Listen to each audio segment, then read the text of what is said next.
नमस्कार किसान भाइयों। इन दिनों धान की फसल में एक गंभीर समस्या देखने को मिल रही है, जिसके कारण हमें हमारी फसल में तनाछेदक और पत्ती लपेट की समस्या ज़्यादा देखने को दिखाई दे रही है। इससे बचने के लिए किसान भाई दुकानदार के कहने पर बहुत सारी दवाइयों का इस्तेमाल कर चुके भी हैं और करते भी हैं, लेकिन कभी कभी ऐसा होता है कि इनका रिज़ल्ट भी हमें अच्छा देखने को नहीं मिलता।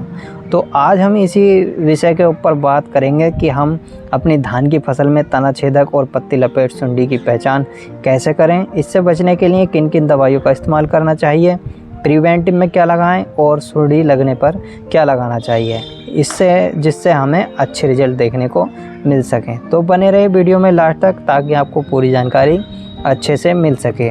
जानकारी अच्छी लगे तो वीडियो को लाइक करें, चैनल पर अगर नए आए हों तो चैनल को सब्सक्राइब कर बेल आइकन को भी ऑन कर लें ताकि आपको आने वाली वीडियो समय पर मिलती रहें, क्योंकि हम इस चैनल पर खेती से संबंधित वीडियो लाते रहते हैं। तो मैं हूं आपका दोस्त और होस्ट रियाजुल मंसूरी।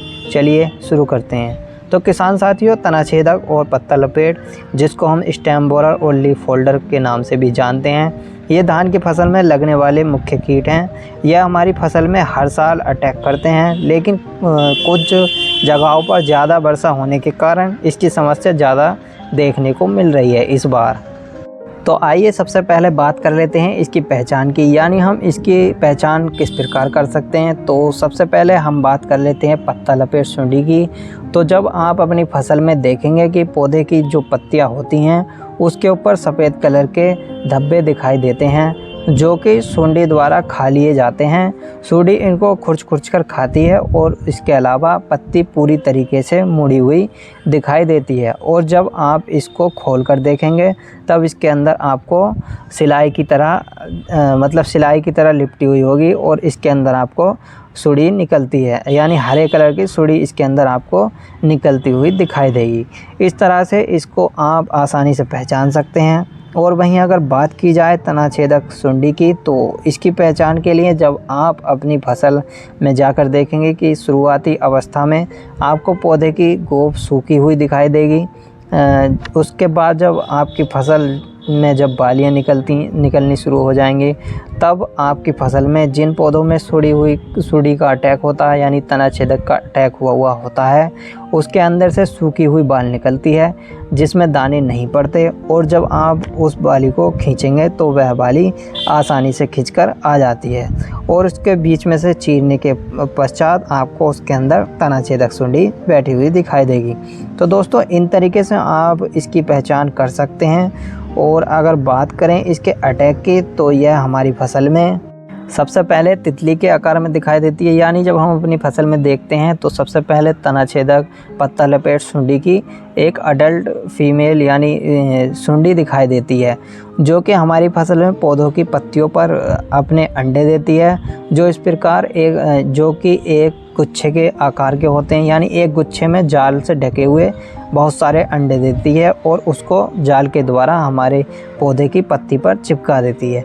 अंडे देने के 5 से 8 दिन बाद इसके अंदर से लार्वा निकलता है, जिसको हम सुंडी बोलते हैं, यानी जिसको हम सुंडी के द्वारा यानी सुंडी कहते हैं या तनाछेदक पत्ती लपेट सुंडी बोलते हैं। और ये लार्वा पौधों की गोंद में चला जाता है। जो पत्ता लपेट यानी तनाछेदक सुंडी होती है, उसका लार्वा हमारे पौधे के तने में चला जाता है और उसको खाना शुरू कर देती है। और फिर उसके 28 दिन बाद ये प्यूपा का रूप ले लेती है, यानी यह प्यूपा में कन्वर्ट हो जाती है। फिर उसमें से एक अडल्ट तितली बाहर निकलती है, जो कि दोस्तों एक अडल्ट फीमेल तितली में से फिर दोबारा यही प्रक्रिया चालू होती है, यानी फिर अंडे देती है, लार्वा बनता है, प्यूपा बनता है, फिर दोबारा अडल्ट होता है। तो ये प्रक्रिया चलती रहती है। तो दोस्तों, इस प्रकार इसकी लाइफ साइकिल होती है। तो आइए अब जान लेते हैं इसको कंट्रोल करने के बारे में, यानी हम इसको किस प्रकार कंट्रोल कर सकते हैं। तो इसको कंट्रोल करने के लिए हम दानेदार इंसेक्टिसाइड का भी इस्तेमाल कर सकते हैं, लेकिन दोस्तों दानेदार इंसेक्टिसाइड का इस्तेमाल हमें प्रिवेंटिव यानी इंसेक्ट लगने से पहले करना चाहिए, क्योंकि इनके अच्छे रिजल्ट हमें प्री में ही दिखाई देते हैं। यानी प्रिवेंटिव में अगर आप इसका दानेदार इंसेक्टिसाइड का इस्तेमाल करेंगे तो आपको अच्छे रिजल्ट देखने को मिलेंगे। तो दानेदार इंसेक्टिसाइड में आप इस्तेमाल कर सकते हैं एफएमसी कंपनी की ओर से आने वाले प्रोडक्ट फटेरा का। इसका आपको 4 किलो पर एकड़ के हिसाब से इस्तेमाल करना है। जब आपकी फसल 15 से 20-25 दिन की हो जाए तब आप इसका इस्तेमाल कर सकते हैं। बहुत ही बढ़िया शानदार रिज़ल्ट आपको देखने को मिलेंगे। इसके अलावा आप सिजेंटा कंपनी के वर्टागो का इस्तेमाल कर सकते हैं। इसको भी सेम टाइम पर आप यूज कर सकते हैं। और इसके अंदर आपको क्लोरेंट्रप निलिप्रोल प्लस थाइमोक्सम 2 टेक्निकल देखने को मिलेंगे। या फिर आप इसके अलावा टाटा रैलीज की ओर से आने वाले इंसेक्टिसाइड जायगेंट इंसेक्टिसाइड का इस्तेमाल भी कर सकते हैं। यह भी एक बहुत शानदार इंसेक्टिसाइड है। इसके अंदर आपको फ्लुवेंडामाइड देखने को मिलेगा। इनमें से किसी भी एक इंसेक्टिसाइड का आप इस्तेमाल कर सकते हैं। सभी बेस्ट हैं, बढ़िया रिजल्ट आपको देखने को मिलेंगे। दोस्तों ध्यान रहे इन दवाइयों का रिजल्ट केवल 15 दिन का देखने को मिलेगा।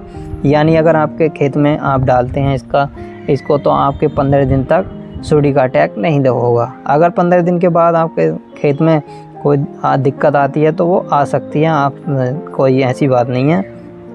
तो ऐसे में अब बात आती है कि हमें सुंडी लगने के बाद कौन सी दवाइयों का इस्तेमाल करना चाहिए। तो ऐसे में केवल आप स्प्रे वाली दवाइयों का इस्तेमाल करें, उपयोग में लाएं उन दवाइयों को जो कि स्प्रे में आपको बहुत ही बढ़िया रिजल्ट देंगी। तो स्प्रे वाली दवाई की बात करें तो आप लगा सकते हैं टाटा रैलीज की ओर से आने वाले इंसेक्टिसाइड टाटा टकुमिको। इसकी डोज आपको 100 ग्राम से 120 ग्राम पर एकड़ के हिसाब से 150 लीटर पानी में घोल बनाकर स्प्रे करना है। या फिर इसके अलावा बायर कंपनी की ओर से आता है वाइगो, इसको आप ले सकते हैं। इसके अलावा आप एफएमसी कंपनी की ओर से आने वाले प्रोडक्ट कोरोजन को भी ले सकते हैं।